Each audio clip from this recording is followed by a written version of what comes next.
Dopo la cristallizzazione dei campionati dilettantistici della Sicilia, che ha visto le squadre capolista al momento dello stop promosse d'ufficio e la retrocessione diretta dell'ultimo in classifica, nel girone A di eccellenza il Dattilo saluta tutti ed approda con merito in Serie D. Sorte inversa invece per l'Alcamo che viene retrocesso in promozione. Ma non è ancora finita e le prossime settimane potrebbero essere importanti per il Canicattì, che classificandosi al secondo posto spera di essere ripescato nella serie cadetta. Secondo voci di corridoio, la compagine biancorossa sarebbe favorita insieme al Sant'Agata per la missione al prossimo campionato di Serie D, in quanto rientranti tra le 7 formazioni giunte seconde da promuovere per completare l'organico. Una notizia che circola insistentemente anche nella città dell'Uva Italia, dove i tifosi sono in grande fibrillazione. Il ritorno in D avverrebbe dopo quasi 25 anni e sarà un grande affare per il presidente Licata, il suo vicepresidente Giacchetto e tutti i dirigenti componenti della società, compreso il direttore sportivo Avarello, che dovranno fare la corsa con il tempo per farsi trovare pronti ai nastri di partenza. Lo storico stadio Carlotta Bordonaro sta cambiando look e presto verrà ristrutturato e dotato di erba sintetica. Ma ci sono altre ipotesi da non scartare, come l'eventuale ripescaggio in D del Marsala retrocesso e stagione.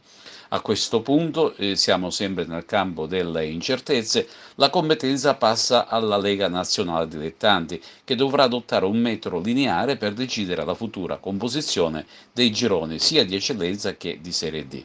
Se non dovesse cambiare nulla ai nastri di partenza, ci sarebbero 4 società agrigentine nel girone A di eccellenza.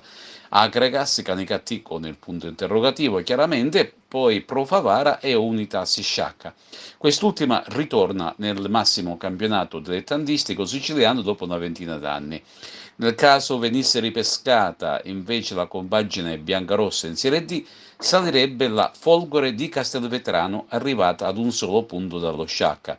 La rappresentanza più numerosa del girone A di eccellenza sarebbe quella palermitana, con ben 7 compagini, cioè Parmonval, Doncarlo Misilmeri, Cefaledium, Cus Palermo, Monreale, Oratorio Marineo, Geraci. Caltanissetta avrebbe 2 squadre, come la San Cataldese e lo Sporting Vallone. Tornando invece alla Serie D, al momento sono 9 le compagini siciliane ai nastri di partenza. Ci sarebbero le 2 messinesi, FC Messina e ACR Messina, poi ci sarebbe anche Troina, Licata, Acireale, Biancavilla, Marina di Ragusa, Dattilo, Noir e Paternò. A queste prossimamente, e come detto prima, nelle prossime ore potrebbero aggiungersi sia il Canicattì che il Città di Sant'Agata, mentre resta ancora da decidere il destino della Sicula Leonzio impegnata nei play-out contro il Bisceglie.